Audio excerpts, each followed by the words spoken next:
Satyabhama Institute of Science and Technology, Chennai. Satyabhama Institute of Science and Technology, Chennai.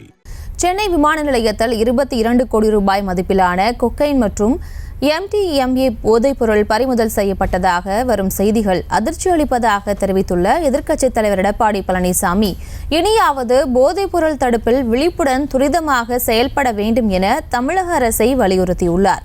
இது தொடர்பான மேலும் விவரங்களை எமது செய்தியாளர் ராஜேஷ் வழங்கிட கேட்கலாம். ராஜேஷ் வணக்கம், மேலும் விவரம். பிரியங்கா வணக்கம். எதிர்க்கட்சி தலைவர் எடப்பாடி பழனிசாமி தன்னுடைய எக்ஸ் வலைதள பக்கத்தில் தமிழகத்தில் போதைப் பொருள்கள் மிக தீவிரமாக தடை செய்ய வேண்டும், அதை தடுப்பதற்கான நடவடிக்கையை தமிழக அரசு தீவிரமாக எடுக்க வேண்டும் என அவர் வலியுறுத்தி கேட்டுக் கொண்டிருக்கிறார். சென்னை விமான நிலையத்தில் 22 கோடி ரூபாய் மதிப்பிலான கொகைன் மற்றும் MDMA போதைப் பொருள் பறிமுதல் செய்யப்பட்டதாக வரும் செய்திகள் அதிர்ச்சி அளிக்கிறது என எடப்பாடி பழனிசாமி தெரிவித்திருக்கின்றார்.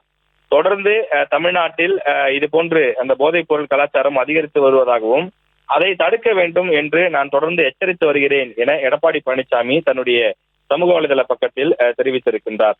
தொடர்ந்து தமிழ்நாட்டு இளைஞர்கள் வேறு திசை நோக்கி செல்லக்கூடிய ஒரு சூழல் இருப்பதாகவும் தமிழ்நாட்டை போதைப் பொருள் மையமாக மாற்றி இருப்பதற்கு காரணம் அந்த தமிழக அரசு காரணம் என்றும் அவர் குற்றச்சாட்டை முன்வைத்திருக்கின்றார்.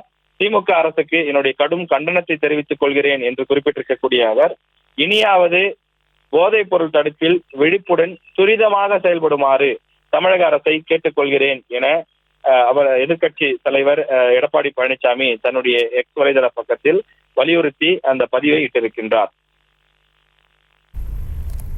விவரங்களுக்கு நன்றி Rajesh. Satyabhama Institute of Science and Technology, Chennai. Satyabhama Institute of Science and Technology, Chennai. செய்திகளை உடனுக்குடனும் துல்லியமாகவும் தெரிந்து கொள்ள சப்ஸ்கிரைப் பண்ணுங்க.